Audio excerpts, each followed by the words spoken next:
উপস্থিত ভদ্র মহোদয়কে আন্তরিক অভিনন্দন। বেদান্তের একটি রীতি আছে,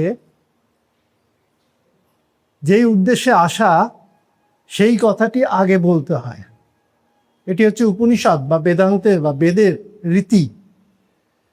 তো আমরা এখানে এসেছি খ্রিস্টান ধর্মে ধর্মান্তরিত করার যে প্রচেষ্টা, তার প্রতিবাদ যারা করেছেন তাদেরকে সম্বর্ধনা দেওয়ার জন্য। এই নয় যে তারা এই কাজটি করেছেন কোনো সম্বর্ধনা পাওয়ার জন্য, কিন্তু তাদেরকে সম্বর্ধনা জানিয়ে আমরা কিছুটা ঋদ্ধ হব, আমরা উপকৃত হব। আমরা এই ঘটনা যে কাটোয়াতে ঘটছে এটা খবর রাখতাম না, অনেকেই রাখতাম না। যারা রাখতেন তারা কি করবেন তারা জানতে পারতেন না। আমাদের এই যে হিন্দু যুবকরা, এরা সগৌরবে যে নেমে এসেছেন এর প্রতিবাদ করার জন্যে, এর জন্য তাদেরকে ধন্যবাদ। হিন্দু ধর্মে ধর্মান্তরিতকরণ প্রায় ১৫০০ বছর ধরে চলছে, এবং তার ফলে কি হয়েছে সেটা আপনারা সবাই জানেন। আফগানিস্তান হিন্দু প্রদেশ ছিল একটি, বেদে তার উল্লেখ আছে গান্ধার বলে, গান্ধার দেশ। আজকে সেটি কান্দাহার নামে আফগানিস্তানে আছে একটি শহর। 1990 সালেও কয়েক লক্ষ হিন্দু সেখানে বাস করত। আজকে সেখানে একজনও হিন্দু বাস করে না আফগানিস্তানে। পাকিস্তান, পশ্চিম পাকিস্তান বললে আরও ভালো বোঝায়, সেই পাকিস্তানের রাওয়ালপিন্ডি বলে একটি শহর আছে। বাপ্পা রাওয়াল, তিনি রাজপুত বীর, তিনি এই শহরটি প্রতিষ্ঠা করেছিলেন। সেই রাওয়ালপিন্ডির নামটি শুধু থেকে গেছে। সেখান থেকে হিন্দুদেরকে বিতাড়িত করা হচ্ছে, ধর্মান্তরিত করা হচ্ছে, নিহত করা হচ্ছে। এবং বাংলাদেশের কথা আপনারা সবাই জানেন। কিছুদিন আগে একটি দীপু দাস বলে একটি ছেলেকে, নিরীহ ছেলেকে মিথ্যা অপবাদ দিয়ে জীবন্ত পুড়িয়ে মারা হলো। আজকে পশ্চিম বাংলাতেও আমরা দেখেছি যে ঘরে ঢুকে কুপিয়ে মারা হয়েছে হিন্দু সনাতনী বাবা ছেলেকে। বেদে উল্লেখ আছে মদ্রদেশ, সেই মদ্রদেশের নামে হচ্ছে ম্যাড্রাস। আমাদের ভারতবর্ষে সেই ম্যাড্রাস নামটি তুলে দিয়ে চেন্নাই করে দেওয়া হলো। কেন না? আমরা ভারতীয় সনাতনী সংস্কৃতির অঙ্গ নই, এরকম একটি প্রচার করার জন্য। কাশ্মীরের নাম হচ্ছে কাশ্যপ ঋষির নামে। সেইখানে হিন্দুদের উপর কি অবর্ণনীয় নারকীয় অত্যাচার হয়েছিল আপনারা সবাই জানেন। আজকে ইন্দোনেশিয়া, মালয়েশিয়া এগুলি ছিল হিন্দু রাষ্ট্র। সেগুলিতে আজকে খুব সামান্য সংখ্যক হিন্দু এখনও টিকে আছেন। বাইরের দিকে তাকাবো কেন? আমাদের পশ্চিমবাংলায় যে মুর্শিদাবাদ জেলা, সেখানে কজন হিন্দু আছেন? মালদা, দিনাজপুর, দক্ষিণ ২৪ পরগনা, সেখানে হিন্দু আস্তে আস্তে উড়ে যাচ্ছে। এই জন্যে আমাদের সজাগ হতে হবে, সতর্ক হতে হবে। এখানে একটি কথা আমি বলবো যে আমরা হিন্দু হিন্দু করে যাচ্ছি। কেন হিন্দু হিন্দু করছি? অন্য ধর্মের মানুষ কি বেঁচে থাকে না? অবশ্যই বেঁচে থাকে। কিন্তু হিন্দু ধর্ম যদি না থাকে, তাহলে জগতের প্রতিটি ধর্মের মানুষের যে বেঁচে থাকা, সসম্মানে বেঁচে থাকার অধিকার আছে, সেটি কিন্তু বলার মতো আর কেউ থাকবে না। স্বামীজি বলেছিলেন, বেদান্তই একমাত্র সার্বভৌমিক ধর্ম। এই কথাটি আমি জানি না কজন জানেন। বেদান্তই একমাত্র সার্বভৌমিক ধর্ম, এর অর্থ হচ্ছে যে বেদান্ত বা হিন্দু ধর্ম হচ্ছে একমাত্র ধর্ম যেটি অন্য সমস্ত ধর্মের মানুষকে স্বীকৃতি দিয়ে থাকে। আর একমাত্র এই জন্যেই যে আর কোনো ধর্ম নেই যা অন্য ধর্মকে সম্মান করে। এই জন্যে হিন্দু ধর্মের টিকে থাকা একান্ত দরকার। কিন্তু হিন্দুকে, হিন্দু হচ্ছেন, সুপ্রিম কোর্টের একটি রুলিং আছে, Hinduism is not a religion, it's a way of life. এটি কোনো ধর্ম মাত্র নয়, এটি হচ্ছে জীবনযাপনের একটি উপায়। তো কী সেই way of life? Swami Vivekananda বলেছিলেন যে বেদ মানে সেই হিন্দু। বেদে কী লেখা আছে আমরা কেউ জানি না, কেউ বেদ পড়ি না। সুতরাং সেই জীবনযাপনের উপায়টি কি? What is that way of life? বেদে কী লেখা আছে, বেদ কি বলে, সেটি না জেনে আমরা নিজেদেরকে হিন্দু বলে প্রচার করছি। আজকে সেজন্য আমাদের জানতে হবে যে হিন্দু ধর্ম কি। স্বামীজির কথাতেই বলি যে যে বেদ মানে সেই হিন্দু। বেদ আজকে সম্পূর্ণ বেদ পাওয়া যায় না, এবং বেদের একটি সংক্ষিপ্ত সার আছে যেটি ঋষিরাই তৈরি করে গেছেন, তার নাম হচ্ছে বেদান্ত। সেই বেদান্তের প্রথম লাইনটি হচ্ছে ওং ঈশাবাস্যমিদং সর্বং ইয়ৎ কিঞ্চ জগতং জগৎ তেন ত্যক্তেন ভুঞ্জিথা মা গৃধ কস্য সিদ্ধনম। এই লাইনটি জেনে মহর্ষি দেবেন্দ্রনাথ ঠাকুর তিনি এর অর্থ জানতে চেয়েছিলেন। পণ্ডিত রামরাম বিদ্যাবাগীশকে আনা হয়েছিল, তিনি এই অর্থটি বুঝিয়ে দিয়েছিলেন, এবং এইটি জেনে দেবেন্দ্রনাথ ব্রাহ্ম ধর্ম গ্রহণ করেন এবং শান্তিনিকেতনের আশ্রম প্রতিষ্ঠা করেন। এবং বিশ্বকবি রবীন্দ্রনাথ ঠাকুর শান্তিনিকেতনের উপাসনা গৃহ একটি আছে, সেই উপাসনা গৃহে এই শ্লোকটি লিখিয়ে রেখেছেন, ঈশাবাস্যমিদং সর্বং ইয়ৎ কিঞ্চ জগতং জগৎ। জগতে যা কিছু আছে সব কিছু ঈশ্বরের আবাস। তেন, তাকে সঙ্গে নিয়ে, ত্যক্তেন, ত্যাগপূর্বক, ভুঞ্জিথা, ভোগ করো। বেদ বেদান্ত কোনোদিন বলেনি যে তুমি সংসার ত্যাগ করে ঘুরে বেড়াও। তিনি বেদ বেদান্ত বলেছে ভোগ করো, কিন্তু কীরকমভাবে ভোগ করো? তেন, সেই ঈশ্বরকে সঙ্গে নিয়ে, ত্যক্তেন, ত্যাগকে সঙ্গে নিয়ে, ভুঞ্জিথা, মা গৃধা, লোভ করো না, কস্য সিদ্ধনম, কার? এই ধন সম্পদ, এই ধন সম্পদ কারো না। সুতরাং আমরা উত্তর পেয়ে গেলাম যে হিন্দু কাকে বলে এবং জীবনযাপনের পদ্ধতিটা কি। ঈশাবাস্যমিদং সর্বং ইয়ৎ কিঞ্চ জগতং জগৎ তেন ত্যক্তেন ভুঞ্জিথা মা গৃধা কস্য সিদ্ধনম। এবং আজকে ভারতবর্ষে ১৫০০ বছর ধরে মুসলমান রাজত্ব চলেছে। তাতে যে কী ঘটেছে সেটা আপনারা জানেন। যদি তার কোনো প্রমাণ চান তাহলে রবীন্দ্রনাথের রবীন্দ্র রচনাবলিতে ভারতবর্ষে মুসলমান রাজত্বের ইতিহাস বলে একটি প্রবন্ধ আছে, এটি পড়ে নেবেন।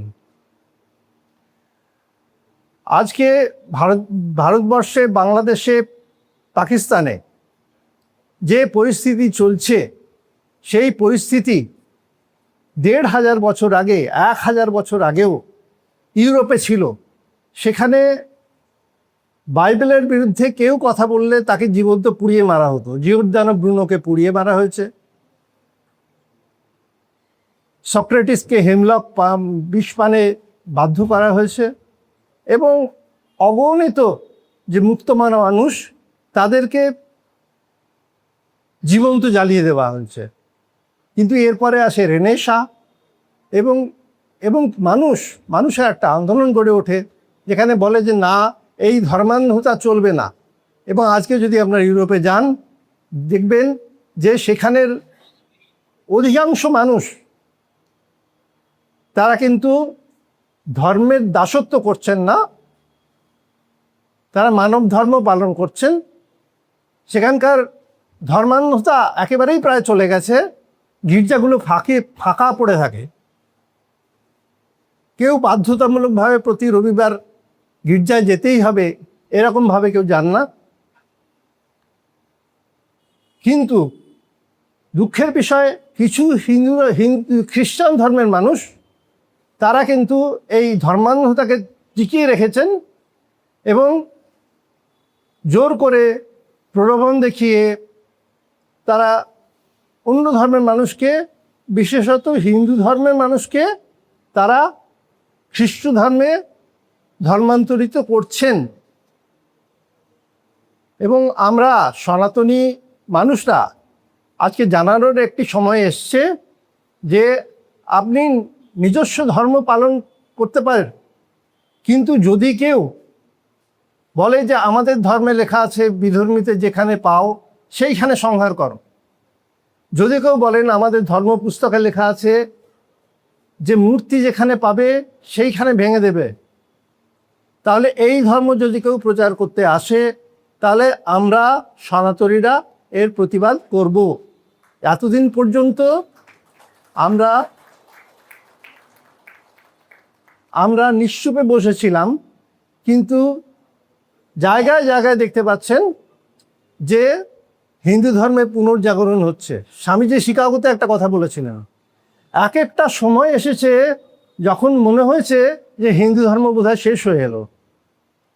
এবং সুনামি সেই সময় বিবেকানন্দ সুনামির কথা বলেছেন। সুনামির সময় যেমন সমুদ্র তট সরে যায়, পেছন দিকে পিছিয়ে যায়, আবার নতুন উদ্যমে এগিয়ে এসে সমগ্র স্থলভাগকে গ্রাস করে, সেই রকম হিন্দু ধর্ম একবার যখন মনে হয়েছে যে শেষ হয়ে এসছে, তখন নতুন উদ্যমে আবার এগিয়ে এসে সমস্ত ধর্মকে গ্রাস করে ফেলেছে। এটি বারবার হিন্দু ধর্মের ক্ষেত্রে দেখা গেছে। আমরা যেন সেই সুনামির পূর্বলক্ষণ আমরা পশ্চিমবাংলা দাঁড়িয়ে আজকে দেখতে পাচ্ছি। সেই হিন্দু ধর্মের সুনামি এগিয়ে এসে আজকে 1926 সালের বিধানসভা নির্বাচনে আজকে আমাদের হিন্দু ধর্মকে পুনর্জাগরিত করেছে।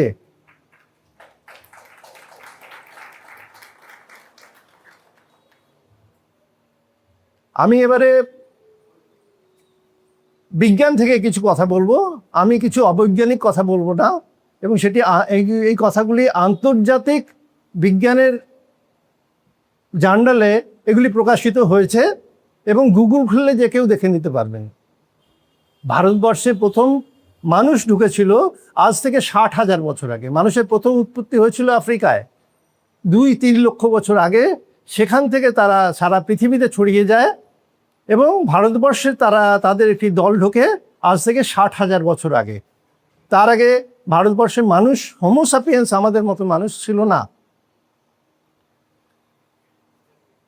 বসুধৈব কুটুম্বকম উপনিষদের একটি কথা, এবং আফ্রিকা থেকে সমস্ত মানুষ সৃষ্টি হয়ে সারা পৃথিবীতে ছড়িয়ে পড়েছে, এবং সারা পৃথিবীর মানুষের উৎপত্তি কিন্তু আফ্রিকার ওমো নদীর ধার থেকে, ইথিওপিয়া।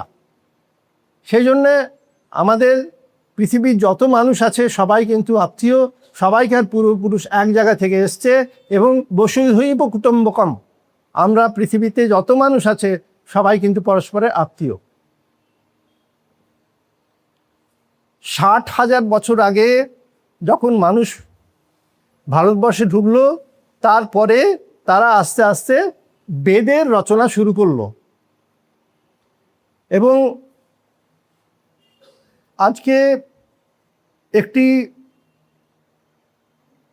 সায়েন্টিফিক এক্সপ্লোরেশনে দেখা গেছে যে সরস্বতী নদী আজ থেকে 40,000 বছর আগে বিলুপ্ত হয়ে গেছে, অথচ এই সরস্বতী নদীর নাম আমরা পাচ্ছি বেদে, ঋগ্বেদে অন্তত 59 বার, এবং পরবর্তী বেদে খুব কম।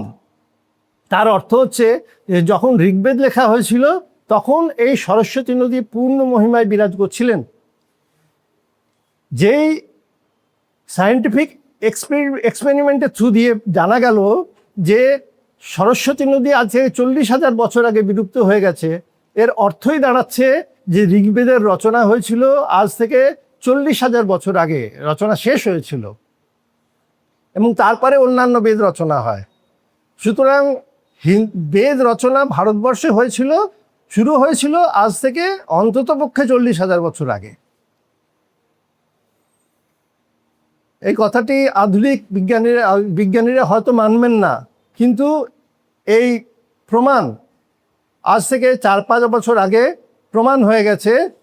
CNRS ফ্রান্স এবং PRL আহমেদাবাদ, এই দুটি সংস্থা একসঙ্গে যেটি মাটি খুঁড়ে রেডিও আইসোটোপ স্টাডি করে দেখিয়েছেন যে সরস্বতী নদী বিলুপ্ত হয়ে গেছে আজ থেকে 40,000 বছর আগে। আর মহাভারত অর্থাৎ গীতা, সেই গীতার সময় হচ্ছে আজ থেকে 5,000 বছর আগে। জয়দ্রথ বধ হয়েছিল কুরুক্ষেত্রে, দিল্লির আশেপাশের একটি জায়গাতে। সেখানে সূর্যাস্তের কয়েক দণ্ড আগে একটি পূর্ণগ্রাস সূর্যগ্রহণ হয়, এটি মহাভারতে পড়লেই বোঝা যায়।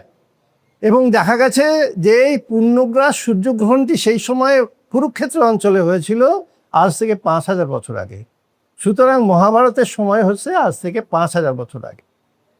এবং 40,000 বছর আগে বেদ লেখা হয়েছিল এবং বেদ লেখা রচনা চলছিল, এবং গীতা রচনা হচ্ছে আজ থেকে 5,000 বছর আগে।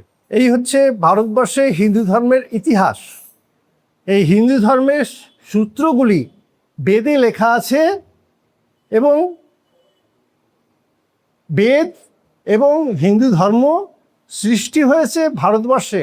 তার মানে এই নয় যে হিন্দু ধর্মের সূত্রগুলি ভারতবর্ষ থেকে সৃষ্টি হয়েছে, তা নয়।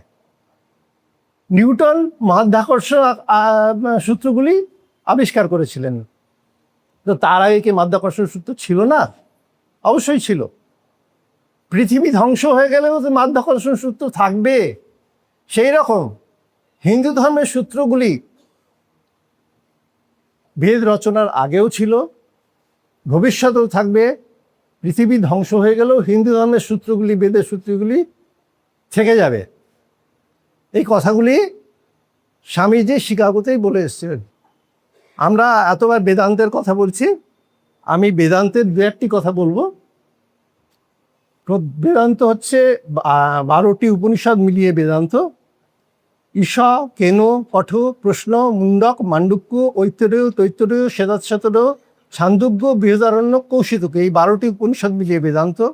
এবং প্রথম উপনিষদ হচ্ছে ঈশোপনিষদ। আমি কি আর কিছুক্ষণ বলতে পারি? আচ্ছা, 18টি শ্লোক আছে উপনিষদে, ঈশোপনিষদে 18টি শ্লোক। আমি চাই যে সমস্ত হিন্দু ধর্মের মানুষ এই 18টি শ্লোকের সঙ্গে পরিচিত হোক। তো আজকে আমার সময় সংক্ষিপ্ত করে দেওয়া হচ্ছে, সুতরাং আমি 18টা শ্লোক 15 মিনিটের মধ্যে বলতে পারতাম, কিন্তু আমি বলছি না। আমি শুধু 1 নম্বর শ্লোকটি বলবো। ওং ঈশাবাস্য বিদং সর্বং যৎ কিঞ্চ জগতং জগৎ তেন ত্যক্তেন ভুঞ্জিথা মা গৃধ কস্য সিদ্ধালম। এর মানে আমি এর আগেও বলে দিয়েছি। নমস্কার।